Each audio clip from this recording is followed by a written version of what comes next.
We are back. It's the Joe Holka Show presented by Line Movement Playoff Stacks. Obviously, if you're here for the first time, consider subscribing to the channel. We're going to continue to try and bring you guys as much value as possible, including a playoff DFS strategy video that we just finished recording. So make sure you check that one out. I'm going to point to the link right here. We do have Ryan Hodge with us still because we still have to get through these stacks. People want the answers to the test, all that good stuff. We're going to build a lineup for the Saturday only slate. We're also going to build a lineup for the Sunday only slate. But definitely check out those top 5 tips for playoff DFS before you start this video, just so you get an idea of kind of where we're coming from on all of this. So it is NFL wildcard weekend. Obviously, DraftKings makes the Saturday only and Sunday only slates the featured slates, which was kind of a bummer. I know you feel the same way, Hodge, that we wish we had kind of this huge 6-gamer this year, but we don't. So we digress. We're going to continue to talk about these two slates a little bit separately. But back to drop some knowledge. Ryan Hodge, follow him on Twitter at Ryan Hodge. We're going to go through and build a team for some smaller field GPPs, which is what we preach here. But Hodge, how are you, man? I haven't talked to you in like 5 minutes. I know you had to go wrestle your kids for a split second, but how are we doing? Good, man. I'm doing good. Yeah, I had the dad life there real quick and get the boys under control. They're just excited for this weekend slate as I am. So there you go. I was saying right before we hit record here, I wish I had the recording from what just happened. Hodge literally, he gets up from his chair on the split screen right now that you guys are seeing, gets up from his chair, goes out the door and goes, "Hey, Dad's doing some fake work. I need you guys to be quiet." It would have been like the best Twitter clip of all time, man. So this is an interesting slate, man. We're going to start on Saturday. We talked about it a little bit already, but it is looking like it's shaping up to be I don't know if it'll be super heavily owned in the first game just because of the two teams involved, or if it's just because of Buffalo, right? This team has just been firing on all cylinders, obviously at Indy in game number 1. We have the LA Rams, Seattle Seahawks in game number 2, and then Tampa Bay and Washington football team in game number 3. So when you saw this order, these teams on Saturday, did you have any initial thoughts when you were looking at this, Hodge, or were you just like, hey, Stephon Diggs is going to be just the absolute stone chalk, and how do we get different? that was honest. It was actually Josh Allen was the first thing. Yeah. So I always look at a quarterback and then I just tend to say, okay, well, this receiver just is going to correlate well, so that'll boost his ownership, so on and so forth too, right? So the thing with Stephon Diggs is even if people get away from Allen and game stacks here with Buffalo, they'll probably still find a way to convince themselves to play Stephon Diggs just because of what he's doing. And look, this game, high team total, opened at 51.5, is down to 51, so just a little bit of movement there. Buffalo is an okay defensive team. Like, they're nothing special. The same thing with Indy. They're actually a little softer versus every position. So it's so hard to get away from this game. It really is. It's I think we can agree on one thing for sure, Hodge, is that this middle game, this Rams and Seahawks game, seems super gross. Both these teams, I mean, we know that how LA is going to win. They're going to play a good defense. Obviously, the Seattle team wants to run this time of year. So that game feels the grossest. Vegas agrees for sure. But I want to jump right into kind of like the lineup build. We'll kind of talk through this as we go. I think, and we talked about this in the strategy video, that I think it's really valuable to have your stack in game number 3 on these slates in particular. So I kind of came over Hodge's head here and said, let's build a Brady stack team and let's figure out what we can make work from there. So I think that there's still enough uncertainty with Brady that the ownership might be down. People want to talk about how he's really struggled against pressure. That's definitely true. Like, so if you just look at it, basically his quarterback rating, any efficiency metric you're looking at, definitely it takes a little bit of a dip when he's under pressure versus in a clean pocket. We know this Washington football team has generated the 6th highest pressure rate at 26% this year. Also, when we're looking at this, Mike Evans, he's got this knee injury. So if there's a little bit of uncertainty there, that kind of goes into Brady's projection as well. So if we're kind of dealing with, is Mike Evans a decoy, or obviously Rojo is going to be pretty popular because he outplayed Fournette pretty significantly last week. If we're just looking on a per touch basis, he is very cheap. So I think one way that we could go about this team, Hodge, is stack up Brady, but maybe we leave off a Rojo on this team because I think he's going to be a decent value across the slate. I'm trying to. I'll let this one up to you though. What do we do with Mike Evans? Do we fade him? Do we just go with Gronk, AB, and Godwin? Do we just play that he's going to be a decoy, or do we just try and get him at low ownership? What are your thoughts?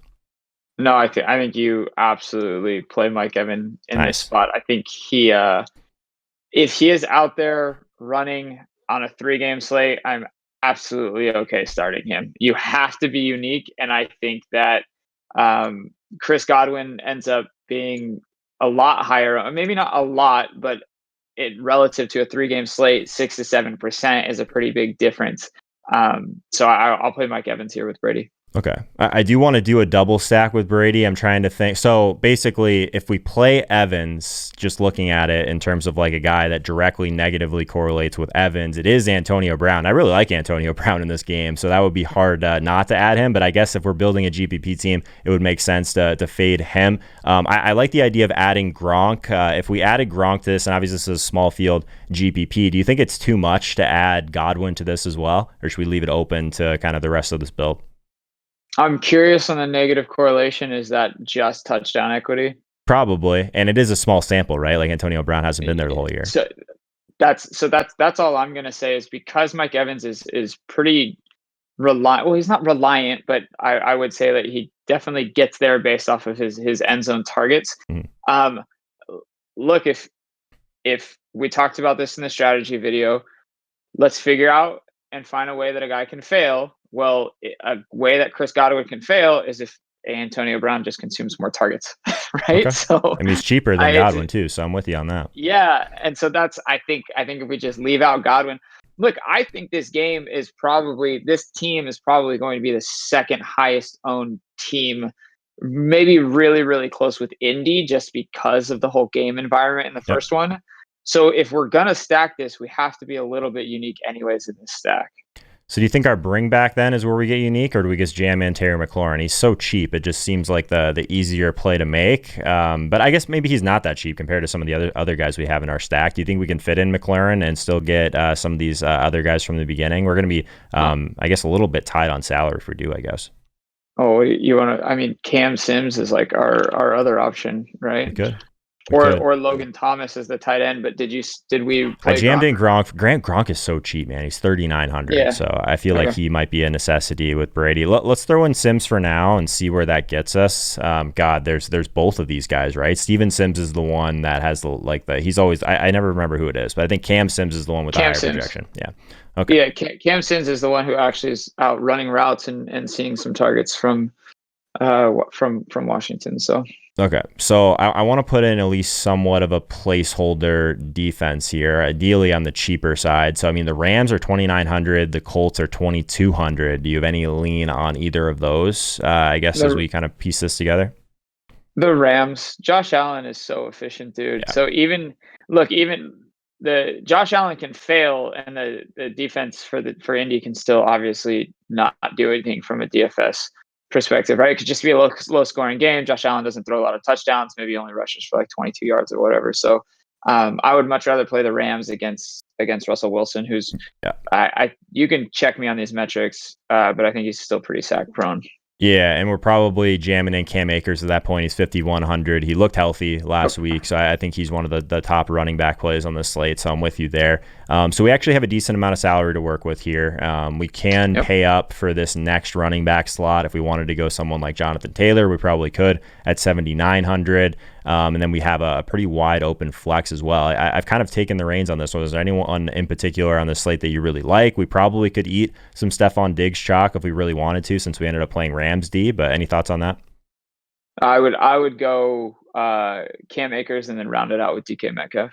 Okay, even if we're playing Rams D? I guess on a 3-game slate, it doesn't really matter. A 3-game slate, I don't, especially the wide receiver does not matter to me. I would maybe be against a quarterback, probably not, unless it's Jameis Winston, but we don't get the pleasure of doing that anymore. If anything, it's like a game script play, right? So if Cam Akers and Rams D are putting up points, like we're hoping that they're letting Russ cook a little bit on the other side. So I'm with you on that. So we have all the salary in the world to work with here. We can just play Taylor at this point at 7,900 at running back, and I feel like this team is looking pretty solid. Yeah, cool. That's how I would round it out, is with Jonathan Taylor as our second running back, and then flexing a wide receiver with DK Metcalf, who I also think is drastically undervalued on a 3-game slate from a wide receiver position. I think once again we'll probably see guys like obviously like Diggs, John Brown, T.Y. Hilton. Maybe Terry McLaurin and maybe Chris Godwin above DK Metcalf, but I don't know. We'll see how some of the industry sentiment tends to come out. That'll start to drive ownership more too than just like optimals and who's ending up in, thousands and thousands of runs. I like it. So let's move on to the Sunday slate. We got Baltimore, Tennessee, game number 1, Chicago, New Orleans, game number 2, and Cleveland and Pittsburgh, game number 3. Kind of staying on that theme of trying to find a later stack. One of the things, at least early ownership, that kind of surprised me a little bit is not many people seem to be on game number 3. So we could go the Baker side. We could go the Big Ben side. I think Big Ben has played poorly enough that not many people might want to go there. I think there's going to be pieces of this game that are definitely popular. I think Deontay Johnson is going to be pretty chalky on the Pittsburgh side, and on the Cleveland side, I think Higgins is going to be pretty popular just because of his price alone. So I think we go Ben here with this stack. I'm curious, do you have a favorite guy, maybe not named Deontay? I'm not opposed to playing Deontay. I just think he's going to be by far the highest owned, maybe even in this entire game. Yeah, I think in this entire game on the 3-game slate, Deontay Johnson is from these two teams will definitely be the highest owned wide receiver for sure. He's pretty price friendly too at $6,200. Right. So for me, I would rather stack. Did you say we're stacking with Big Ben, right? Yeah, let's go with Ben, or we can go good. We can go the other side. I'm not married to it. I want to go with the Steelers side of the ball here, mostly because Cleveland's been extremely friendly versus opposing teams' quarterbacks and their wide receivers and their tight ends. Yep. So I think this is where we could probably be a little bit unique as far as the tight end situation goes with Pittsburgh. Who do you? It's got to be Vance, right? With no Ebron, just like full on consuming these targets. Yeah, it could be. I was looking. Is Ebron for sure out? I thought, maybe is he going to come back from the injury or from the COVID list? That would actually. Let's take a peek at that. We have time here because I think that's relevant. He's still in projections at the time of this video. We're recording on a Thursday. They did activate him, so Ebron looks like he'll only end up missing that finale, so he'll be back. So I think Ebron is a really solid play. Also, just looking, if we're not planning on playing Deontay, the two guys that negatively correlate the most to Deontay are Chase Claypool and Eric Ebron. So I think Ebron would be probably the next guy in. It is saying out on DraftKings, so maybe that's something that they just haven't changed yet. So keep an eye on that. Obviously, if Ebron is out, Vance McDonald in this slot still makes a ton of sense. Claypool versus Juju. We could probably play both. It's Ben, right? We could triple stack this, so let's just do that. Yes. All right, so Claypool and Juju. So like I said, on the other side of it, I think that Higgins is going to be super popular just because of the savings, obviously the target share. If you're watching, I guess, later in the week, the locks of the week over on the Line Movement channel, I would imagine that there'll be some guys from this game. Higgins just seems like a great price point, but as a pivot in some sort of tournament setting, I don't mind Jarvis Landry. But I guess we're still probably unique enough with a stack by not having Deontay. Would you rather just take the savings with Higgins? What are you feeling on that? I think we're good with Deontay. You don't have to be cute at every single position, right? So I'm totally fine taking Rashard Higgins here. He's the wide receiver who rates best for me in my model on this 3-gamer. Him and Jarvis Landry are pretty close, but just because of Higgins' pricing, Higgins comes out with a better rating. So I like it.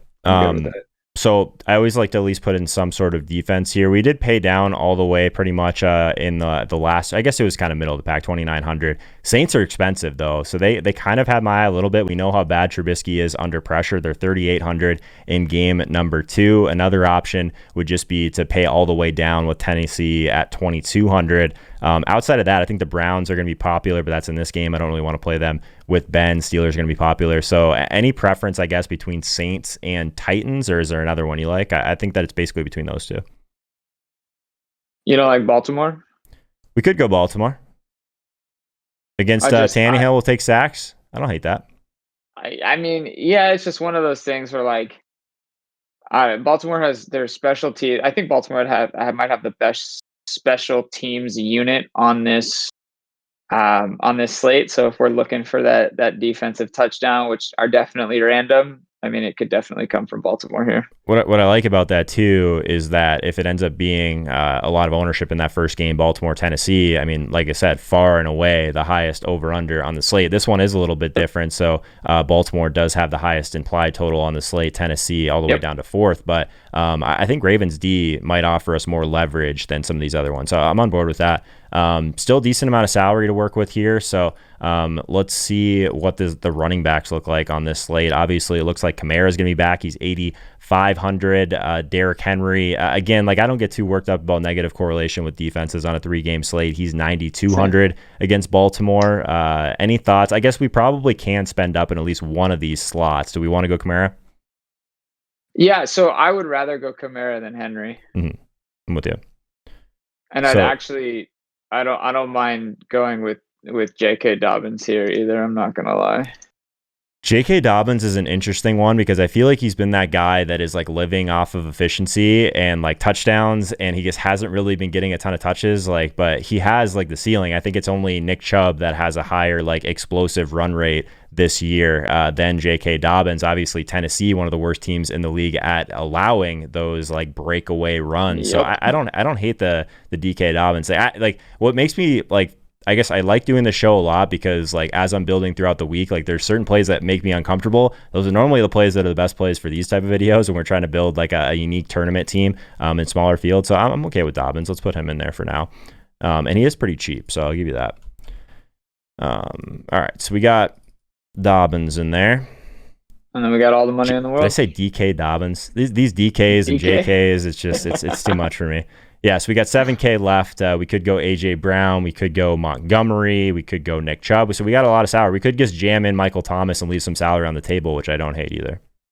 Yeah, and so I think that you bring up a very good point, something that we haven't touched on a lot. I know we hammer it all the time of just like, it's okay to leave a couple $100 on the slate, week 15, week 10, whatever.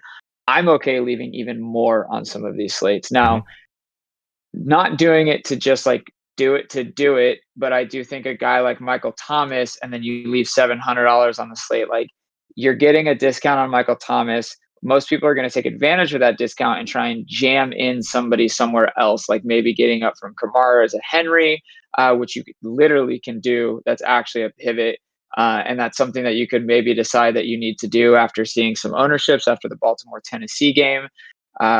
So it's a tough one. I don't know. $6,300 for Michael Thomas. But look, Thomas and Kamara could both totally get there.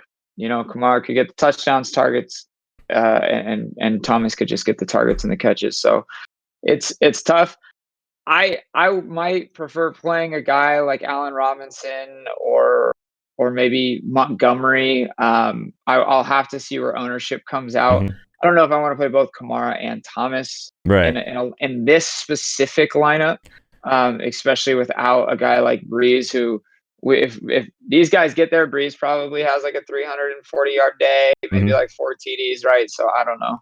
Yeah, what's nice about this, again, like you're going to be reevaluating this after the first game anyway, so we're so wide open here, basically with just the Baltimore defense and J.K. Dobbins, that if you have Kamara in here, Michael Thomas to start, or maybe just Montgomery to start, and you feel like you need to get a little bit different. I like the Montgomery-Kamara kind of mini stack there, so I'm on board with that. Obviously, most of our equity is going to be in this third game, so I'm good on that, man. Anything else on this slate? I think that's pretty good. We got 2 shells in place, obviously, just making it very clear that this is a video that is recorded on Thursday. Also, to make it even more clear, I would imagine almost all my lineups that I start with are going to look a little bit different as the slate goes on, and I feel like that's the right way to play this. So, Hodge, any final thoughts? You said these are a shell because I've already clicked enter on the Wildcat for both of these, and I'm just not going to touch them. So. Solid. Yeah, maybe we're just I'm so anchored by this you have to late swap thing that the play is just to build a lineup right now and let it ride, man. So you got that. Let it ride, man. You got that on lock for us. So make sure you follow Hodge on Twitter at Ryan Hodge. I'm at Joe Holka. If you're here for the first time, would love it if you consider subscribing to the channel. Smash that like button if you haven't already, if you found some value in this discussion. Also, just want to make sure you guys are here on Saturday and Sunday morning at 9 a.m. Eastern time. Going to be my final thoughts, but also going to be doing each of these slates slates, so kind of a double header this weekend, which will be a really good time. Let us know in the comments your favorite stack for Saturday and Sunday on the wild card weekend, and we'll talk to you guys soon.